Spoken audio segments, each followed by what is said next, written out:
I, 28 female, am expecting a daughter with my husband, 30, next year. Our daughter will be the first granddaughter born in his family. He has 7 nephews and no nieces so far. When he announced the news that we were having a girl, my husband's family was super excited. We already had a name chosen for our daughter, and then his family mentioned naming her the family name. My husband already knew the name would be out for me, but his family is not okay with our reasoning. For context, I'm an affair baby, and I was unfortunately raised in an environment where that was all I was allowed to be for the first 18 years of my life. My dad's affair was never taken out on him. Instead, I was the one everyone hated. My dad's wife was the person who hated me most of all. She found me repulsive and never hesitated to tell me exactly that. Her name was Annalise. She was giddy when she kicked me out on my 18th birthday at midnight. I never saw her or any of my biological family after that. My husband's family's name for the first granddaughter is also Annalise. It's been used for 5 generations already, and our granddaughter will be the 6th in the eyes of the family. We explained why the name would not be used for our daughter, and they were unhappy. They feel like I should add a positive association to the name by using it for our daughter and allowing her to be a part of something that she should be, based on the fact that she'll be the first granddaughter. My husband told them it's not happening, which was his final decision. But his family says I could assure him I'm okay with it and make sure we use the name. They said I was destroying something special by refusing. Am I the idiot? For goodness sake, the amount of entitlement that in-laws or families in general seem to have when it comes to a baby is absolutely insane. And the coldness of others, your dad's wife. You are not the idiot. It is your baby, and only you and your husband can choose your child's name. No is the sentence. Dear fam, I know the name Annalise is special for your family, but the name is associated with the worst parts of my life. Annalise made me feel awful for being born every chance she could. There's no way that anything positive could ever come from that name in our daughter. For 18 years, Annalise made my life as miserable as possible until she kicked me out. There is no way I'll ever give my much wanted and loved daughter the name of the woman who showed me I wasn't wanted or loved every day. You're the one destroying something special by insisting your family tradition is more important than your actual family. Perfect response. Traditions are lovely until they become handcuffs. One of my good friends had this happen with her son. Her husband is John Doe IV, and her mother-in-law informed her that she had to name her baby John Doe V. The name was a really old name that any kid would hate. My friend and her husband did not use the name. Her father-in-law later told them, "Don't tell your grandparents, but I'm glad to see my name gone." Your baby, your choice. Let another sibling use it if they choose to. I always find it insanely entitled when a wife/her children take her husband's last name, which is the vast majority of cases, and then his family dares to pressure their daughter-in-law to give her child first or middle names for some family tradition. Like you already passed on your last name. How greedy are you? Take the win and shut up. OP, congrats on the baby. I'm sure you'll choose a great name. They can name the second granddaughter that name, and the world will keep spinning. Our nanny is expecting us to rehire her after she takes maternity leave. However, there was a misunderstanding because how she worded it each time led me to believe she was quitting. She would say things like she was going to have to leave to take care of her baby, or she was planning not to work after having her baby, not take time off to take care of her baby, or take a break to take care of her baby. She ended up having her baby prematurely and told me she had to stop working earlier than she expected. Because of this, we were caught off guard for childcare, as we had expected a little more time to find a new nanny. In the end, we ended up putting our daughter in daycare. Our daughter liked it, and we thought it worked well enough. But now the nanny is called about coming back. We were confused and said we thought she quit. She said she had just meant she was taking maternity leave, not that she quit. If she had meant just a break from maternity, she would have clarified it when she planned to return. The nanny says she was expecting to have her job there when she was ready to return to work and doesn't know what else to do because she doesn't have anything else lined up. Initially, when we hired her, we told her we would need a nanny until our daughter started grade school, which is still 2 years away. So she was expecting to have a job for another 2 years. However, we don't need a nanny anymore. Our daughter's doing very well in daycare, and we feel like it's better for her because she gets to socialize more and she's made more friends. Not the idiot. According to the language she used, she quit. If she really meant maternity leave, there would have been at least one discussion about how long she was planning to be off. She didn't do that because she quit. There's no other way to take the statement. She was planning not to work after having her baby, followed up by no discussion of maternity leave. I can't even say this is a miscommunication issue because usually when going on maternity leave, you know it's maternity leave, mainly because it should be discussed when you're returning. You don't just return whenever you want and say, "So, where's my job?" She resigned, and the story is now being changed. She realized that she needed to work to generate money to feed herself and her newborn child while also paying her debts. OP, you found a better fit for your child. Tell her you can give her a letter of recommendation and you wish her the best, but you found a better fit for your situation. It's good you put your child in daycare because it's reliable childcare. Also, does she plan to bring her baby while she nannies? Or will she hire her own smaller, less expensive nanny? So OP would be paying the nanny for substandard service, while the nanny subsidized her childcare cost at OP's expense. Is your daughter happy in daycare? Keep her there. Do what's best for your daughter. I, 24 female, own a home inherited from my grandmother. It's a 3-bedroom, 2-bathroom, and I figured I could rent the extra bedroom I don't use for cash on the side. I spoke to a few applicants, and I really liked Kate, 25 female. She seemed like a good personality fit. I asked during the meet and greet if she needed any special accommodations I need to be aware of, and she said no. However, 2 days after moving in, Kate drops a bomb on me, saying she has a severe smell sensitivity and asthma and cannot have any candles or fragrance in the house. I was taken aback. I told her I'd accommodate that, but I wish she had disclosed that during the meet and greet, since I'm a big fan of incense and candles and would have made plans beforehand to mitigate the smell.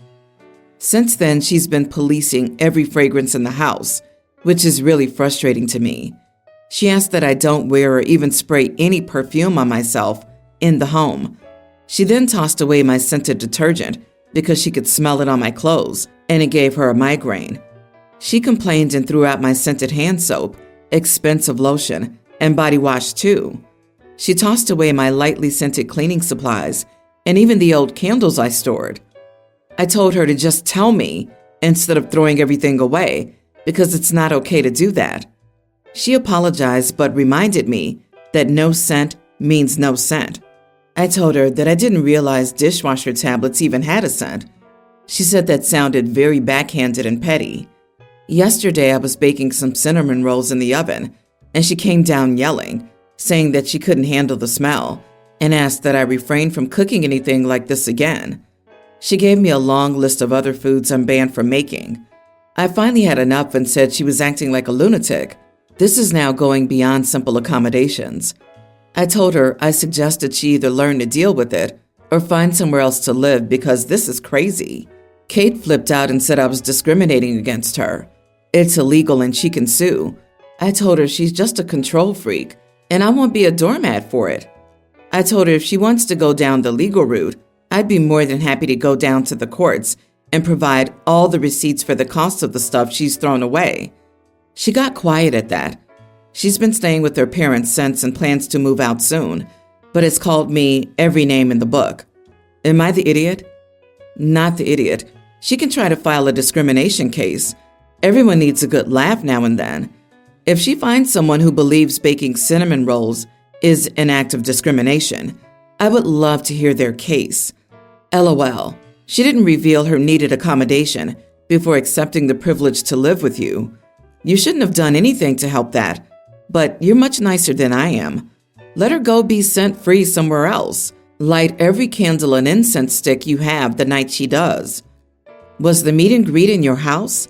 If she didn't mention it then, when you had all of your things, you really were under no obligation to make any changes for her. She has no legal standing. She sounds like a control freak, and I think you dodged a bullet there. Me, I'd send her an invoice for my destroyed property. I hope you got first and last with a deposit. And the upside is, you know better for next time. Now get some yummy new candles, incense, wax melts, lotions, and soaps, and get your space back how you like it. Agree. Sounds like OP's former roommate was using asthma to violate your boundaries, not to protect herself. I have severe scent allergies myself, but you would never see me running around someone else's home, throwing away their things, much less not disclosing these issues before agreeing to live with someone, especially after they specifically asked me to do so. Kate strikes me as crazy. She's a wackadoodle. Mini update. Thank you. I'm definitely sending her the invoice. I was bluffing going through small claims court. I've never done it before, LOL. The more I think about it, the more furious I am about all my Bath and Body candles being thrown away. Those aren't cheap. Hopefully the invoice scares her enough. My ex-wife, 39, and I, 42 male, divorced about 4 years ago after 12 years of marriage. We have 2 kids together, tween and pre-tween. We live about 30 minutes apart and have split custody, but the kids live with me primarily during the school year because I live in a much better school district. The kids spend 3 weekends a month with their mom during this time. My ex and I co-parent well and usually get along fine. My ex remarried a little over a year after our divorce and has toddler twins with her new husband. She also has 2 stepkids, a young teen and a tween. So when my kids visit their mom, 6 kids are in the house. My kids hate it because they never truly feel like they're at home because their mom's attention is divided so much between all the kids, especially their young half-siblings. They tell me that they never do any activities when they're there. They pretty much always just stick around the house because it's so much work for my ex and her husband to handle that many kids.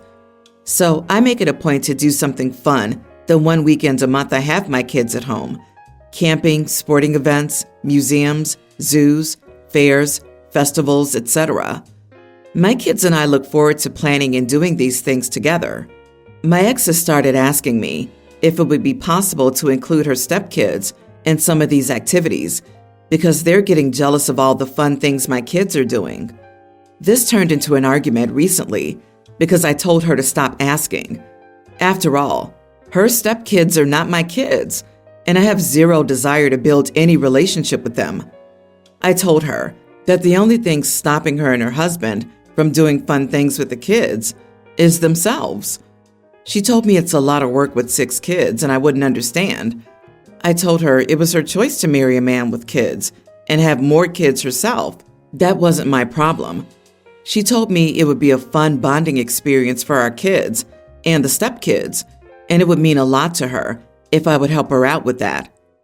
I told her that making her life easier is no longer something I'm required to do, and if she and her husband can't handle all the kids at the same time, then I am more than willing to revisit our custody agreement so I can have our kids more often, if that would make her life easier.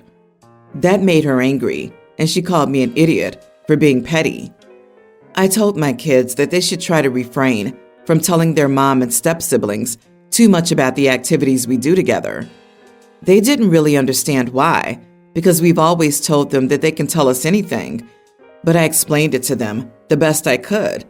I do feel bad about that part, because I want them to know they can be honest with both of their parents, but that seems to be the easiest way to keep the stepkids from getting jealous.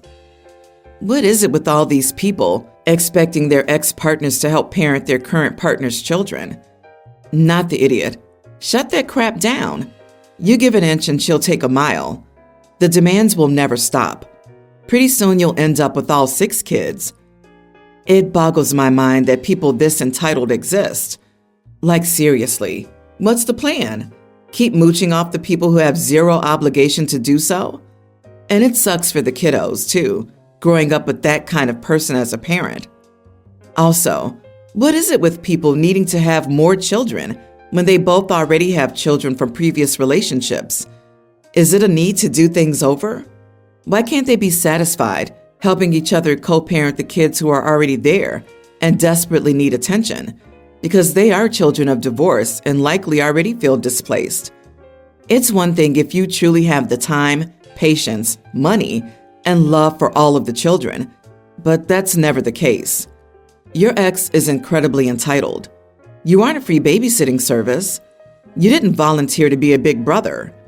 If her stepkids are jealous, then it's her and her partner's job to manage their expectations. Instead, she's weaponizing their jealousy to make you feel guilty.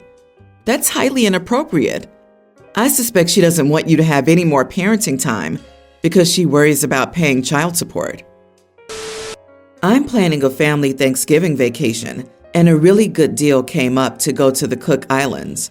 I emailed my son, 20, Ali, on Friday and called Sunday to see if he wanted to go.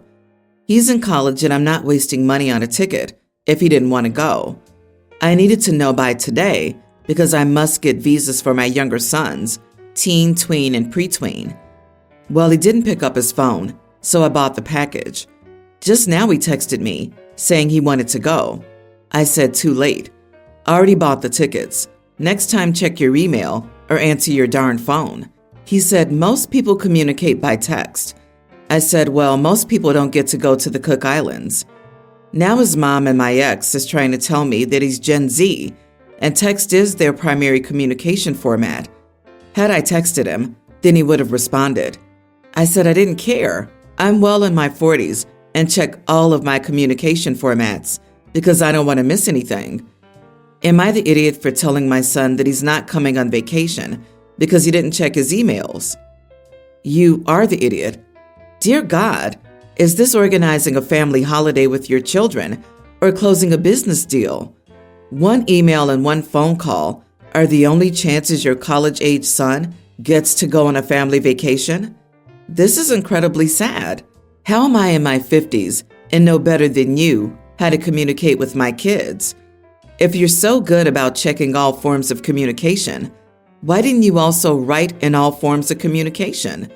Just think, a 10-second text would have made the difference. If this was a work assignment, you performed very poorly. Yep, you are the idiot on many fronts. You emailed him Friday?